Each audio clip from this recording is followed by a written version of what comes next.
medo de uma vingança da Al-Qaeda e também com grandes esperanças sobre o futuro do mundo árabe e islâmico. Assim, com esses sentimentos ambivalentes, o Ocidente se prepara para a era pós-Bin Laden. Depois de uma década sob o signo da luta contra o terror, o que se deve esperar agora?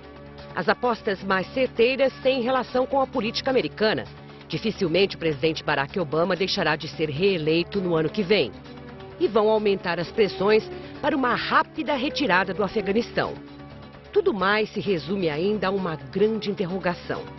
O mundo está mais seguro depois da morte do inimigo número 1 da América? A Al-Qaeda entrará em declínio ou a mística de Bin Laden continuará a atrair candidatos a homem-bomba? E o mais importante, qual o impacto político nos países do Oriente Médio da espetacular operação dos comandos americanos? Vai favorecer as forças democráticas ou os radicais islâmicos? 10 anos depois, a morte do idealizador dos ataques de 11 de setembro finalmente permitiu que as famílias dos mortos e feridos virem uma página dolorosa de suas vidas.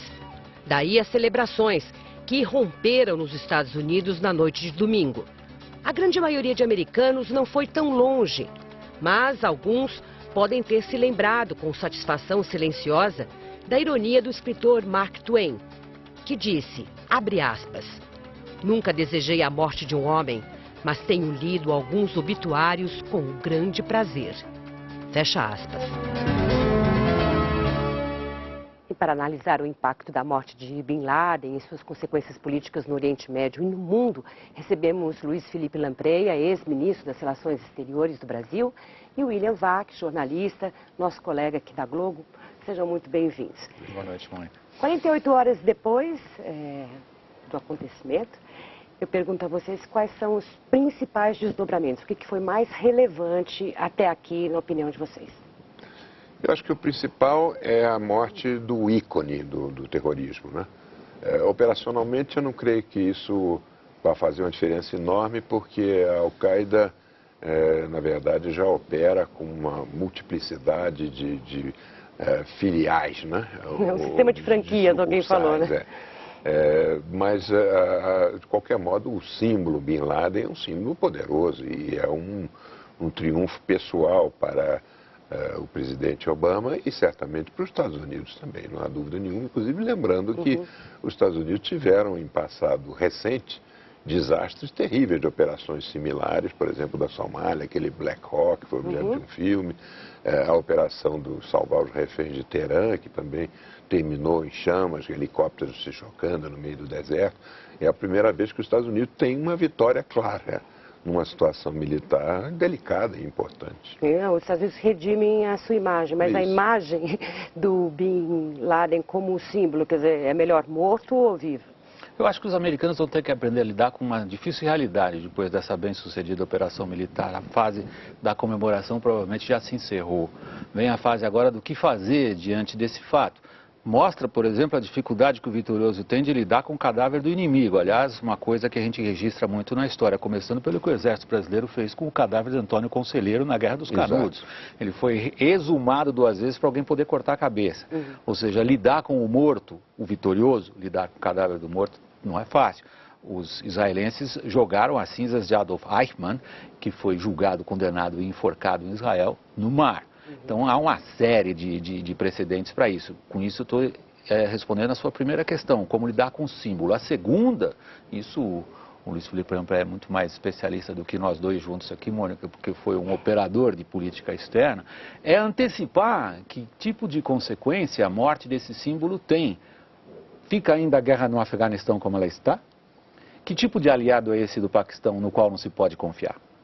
Aliás, entre os desdobramentos que eu me perguntando, acho que um dos mais importantes foi realmente a mudança de posição do Paquistão. Quer dizer, ontem o presidente dizia uma coisa, estava até meio agradecido com a menção do presidente Obama no discurso, em que ele insinuou que houve uma parceria, e depois da visita de um emissário lá do governo americano, o discurso mudou completamente. Parece que o governo americano teria até ameaçado suspender a ajuda financeira se não houver uma colaboração mais efetiva. A questão da desconfiança.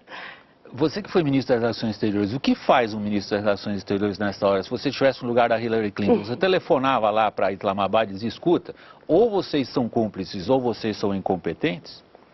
O problema é... E mais, nós deixamos 10 bilhões de dólares aí em ajuda direta. Mas o problema é que você não sabe qual é o número do telefone confiável, né? Porque o que está acontecendo, inclusive por esse vai e vem da posição paquistanesa, é que você tem uma dúvida sobre quem é que estava acobertando o Bin Laden naquele momento, né? E, portanto, não há certamente uma autoridade tão clara no Paquistão que o governo civil do presidente, do primeiro-ministro, tem a capacidade de impor uma decisão ao serviço secreto ou ao exército ou a segmentos dessas forças, né? O que me pareceu pior foi a posição do chefe do exército, que era o antigo chefe do serviço secreto militar paquistanês e que uma semana antes, a 2 quarteirões da casa onde o Osama Bin Laden se escondia, faz um discurso triunfalista, dizendo que as forças armadas paquistanesas tinham quebrado a espinha do terrorismo. É uma desmoralização, se é que não é um tremendo cinismo, porque se vier a comprovar... Qual é o seu palpite? Eu sou, em geral, eu sou um ávido leitor de história, acredito muito na incompetência, como às vezes a chave para a explicação de alguns acontecimentos. Dizem que essa é a melhor das hipóteses, no caso do Paquistão. A benigna, digamos assim. Eu tendo a acreditar numa tremenda incompetência dos serviços militares, secretos militares paquistaneses, no caso do Bin Laden. Mas o que explica a irritação do presidente do Paquistão hoje?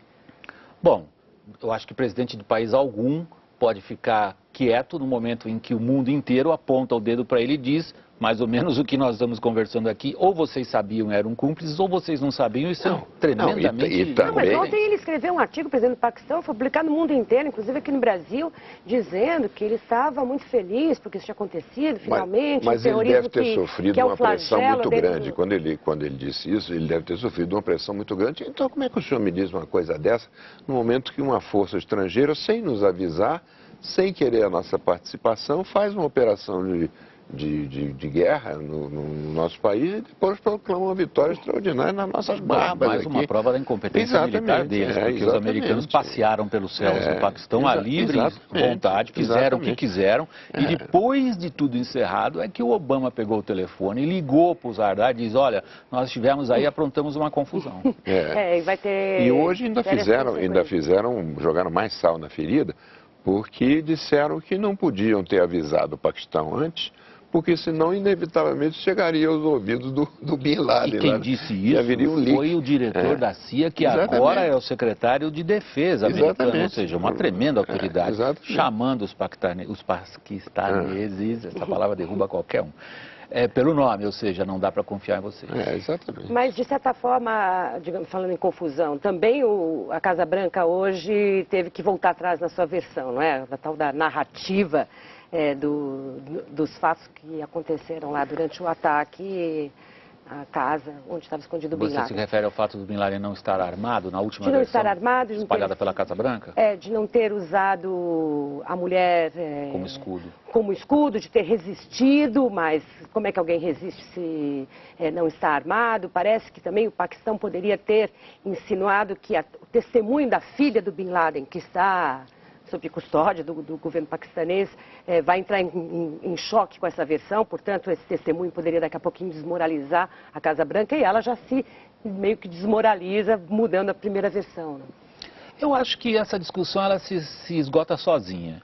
Há uma outra perspectiva colocada sobretudo pelos europeus também, que não vou aqui diminuí-la ou dar um sentido negativo a essa pergunta, afinal de contas, essa ação americana, ela está dentro do direito internacional, ela não deveria ser típica de um Estado de Direito, ou seja, um criminoso ele é preso, ele é interrogado, ele é processado, ele é julgado, eventualmente executado, depende das leis do país, então o que se fez não foi simplesmente uma execução, um assassinato seletivo. Eu acho que essa também é uma discussão que vai se esvair. Eu tenho a impressão... Por quê? Porque eu acho que a vitória, no caso contra a Al-Qaeda, é que predomina do ponto de vista político. Concorda com isso? Concordo, sim, sem dúvida. Os organismos internacionais não vão se mobilizar para fazer um julgamento. Já se mobilizou até a comissária de Direitos Humanos da ONU, já disse que queria mais esclarecimentos, mas ele está no papel dela, enfim, faz parte. Ela não pode calar a boca. Não, eu acho que isso também não vai muito longe, não. Eu acho que isso não é uma coisa relevante. O relevante, eu acho, como é que fica, né? Quais são as consequências em termos de Afeganistão, da presença americana no Afeganistão, em termos de terrorismo, em termos, sobretudo, que é uma coisa bastante provável, em termos de uma retaliação de algum ramo da Al-Qaeda ou de algum elemento terrorista que possa haver, né? Mas então eu volto ao que você disse logo no começo, que a Al-Qaeda já era uma organização em declínio e que toda fragmentada, que, portanto, imaginar que ela consiga fazer uma ação de vingança, o próprio Bin Laden já não teria mais a liderança que tinha antes, não é muito provável. Especialmente agora, em que também pegaram computadores, informações, ou seja, as pessoas tendem a se movimentar no sentido da sua segurança e não no sentido de fazer a retaliação como uma prioridade, né? Bom, imagine quem hoje ocupa uma posição intermediária na hierarquia de uma organização altamente secreta e hierarquizada como é a Al-Qaeda. Esse sujeito ou esses sujeitos devem estar correndo como o diabo da cruz. Imagine o que os americanos encontraram nesses computadores, nesses pendrives, esses documentos, no que é o foco central. Esse é o problema de toda organização. Com franquia ou sem franquia, a Al-Qaeda dependia em grande parte de uma estrutura de células que aparentemente foi destruída. O que eu acho, concordando com o que o Lamprey observou agora na última intervenção dele, é que é impossível se excluir a ocorrência de atentados terroristas, mas digamos, isso é realmente um achismo. Eu acho que nós não vamos viver grandes atentados. Eu acho que a Al-Qaeda perdeu essa capacidade. Há algum tempo já. Nós vamos ver agora o terrorismo no Oriente Médio como ele sempre foi. Localizado, com interesses claros, organizados por grupos com raízes próprias, com raízes muito bem, digamos, identificáveis. Vamos indo de lá para cá, digamos, do Afeganistão para a Líbia. Os Estados Unidos têm agora um bom pretexto para sair do Afeganistão e dizer, bom, agora a missão cumprida? Eu não creio porque o problema no Afeganistão não era propriamente a Al-Qaeda, quer dizer, é claro que a entrada no Afeganistão foi porque nós não podemos deixar que ela seja um refúgio para o Bin Laden e para a Al-Qaeda, né? Originalmente a motivação era essa. Agora, claramente não é essa a situação, né? Que já o controle sobre o geopolítico, o geoestratégico sobre o Paquistão já fica muito duvidoso, né? Quer dizer, provavelmente o Paquistão agora vai passar por um período de grande turbulência aí e as relações com os Estados Unidos muito complicadas. Aí se os Estados Unidos se retiram também o mais rapidamente do Afeganistão, aí então fica uma zona imensa ali de cinzenta, em que os Estados Unidos passam praticamente a lavar as mãos, né? Uma espécie de Mas eles querem sair, não é? Quer dizer, eu acho que eles querem, mas... É um atoleiro, eu acho que eles querem, mas a palavra mais referida eu acho que eles querem, mas isso não é mais, eu acho que também uma situação tão dramática quanto havia anteriormente, entende? Eu não creio que haja no Afeganistão uma pressão similar à que houve no Iraque, por exemplo, em 2008, quando houve aquela onda imensa de atentados, morrendo 150 pessoas por dia e morrendo americanos em grande quantidade e tudo. Eu acho que isso não é o caso no Afeganistão e, portanto, eu não creio que o Afeganistão seja comparável, não. Quando a gente fala do Bin Laden, a gente está falando de uma figura histórica, né? Do indivíduo com um papel, ícone. Mas um indivíduo com um papel muito claro. A gente tem que fazer a mesma coisa, eu acho que em relação ao Barack Obama e principalmente a esse general, que é agora o homem que vai comandar a CIA, o general David Petraeus, que está até esta semana no Afeganistão. O David Petraeus é um intelectual, é um dos generais americanos com um PhD, aliás, em francês, sobre guerra de contra-insurgência na Argélia. É um estudioso, na verdade, do conflito militar em função dos objetivos políticos. Esse é um homem que tem dito em várias entrevistas e em audiências no Senado americano que não há guerra que possa ser vencida se os objetivos políticos dessa guerra não forem claramente estabelecidos. Eu me pergunto, provavelmente é o que está por detrás do que você acabou de dizer. Que objetivo político o governo americano agora estabelece para continuar no conflito do Afeganistão? Que objetivo político esse no Iraque está claro. É deixar ali uma democracia, ou o que eles queiram chamar de democracia, e cair fora o mais rápido possível. Provavelmente, e é isso que eu queria me referir logo no começo do programa, Mônica, Obama vai ter que aprender a lidar com consequências políticas da morte do Osama Bin Laden que não eram previsíveis até a morte ocorrer. Por exemplo? Essa.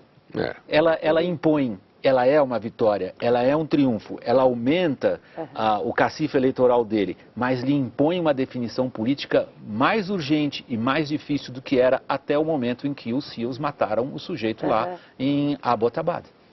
Agora, no que diz respeito à situação da chamada Primavera Árabe, ou seja, de que forma todos esses fatos devem afetar os movimentos que acontecem no Egito, no Iêmen, na Líbia, vai ter consequência direta? Isso reforça mais ainda o que o Obama chama aí de narrativa alternativa das novas gerações e tal, ou seja, de fato, parte dessas populações que querem democracia, cuidar da sua própria vida ou dos seus conflitos locais e a questão da linha dura do fundamentalismo, dos ideais muçulmanos, vão de fato ser afastados. O que deve acontecer? Você sabe que eu acho que, da ideologia. Eu acho que o nosso ministro de Relações Exteriores tocou num ponto muito importante, quando ele disse que a morte de Bin Laden, de certo modo, separa o estigma do terrorismo, do Bin Laden, das torres lá pegando fogo e tudo, da percepção em geral dos árabes, dos muçulmanos, como parte de uma entidade maligna, entende? Uma entidade perigosa e tudo que tem que ser vista com distância e com cuidado.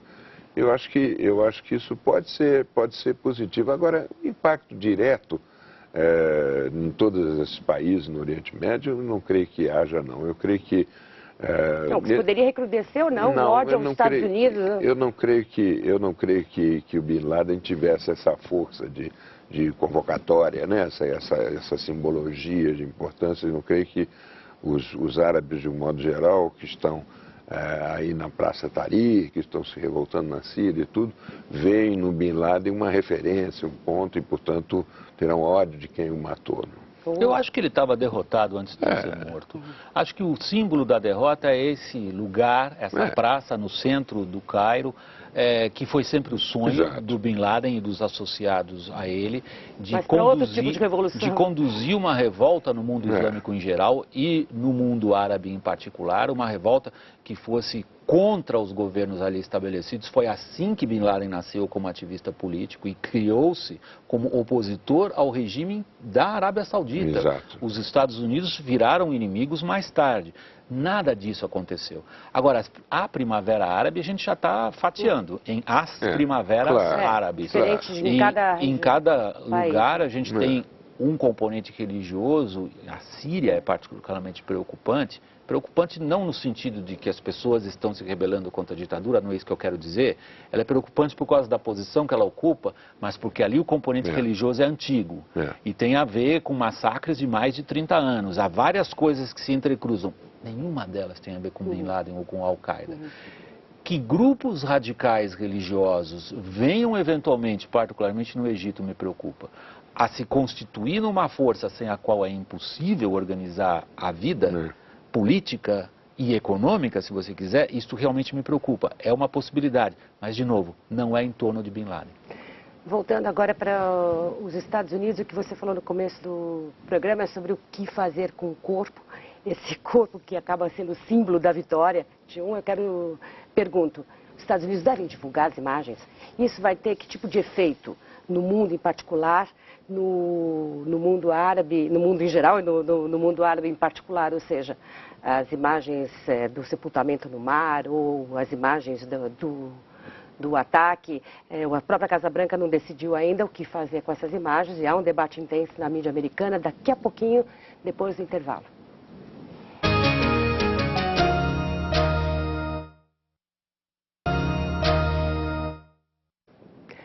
O que deve o governo dos Estados Unidos fazer em relação às imagens do corpo de Bin Laden morto, em relação aos vídeos que deve haver sobre todo o ataque lá, a casa onde ele estava? O que vocês acham? É de bom tom, é conveniente, alimenta o mito, ou dissolve o mito, revelar ou não?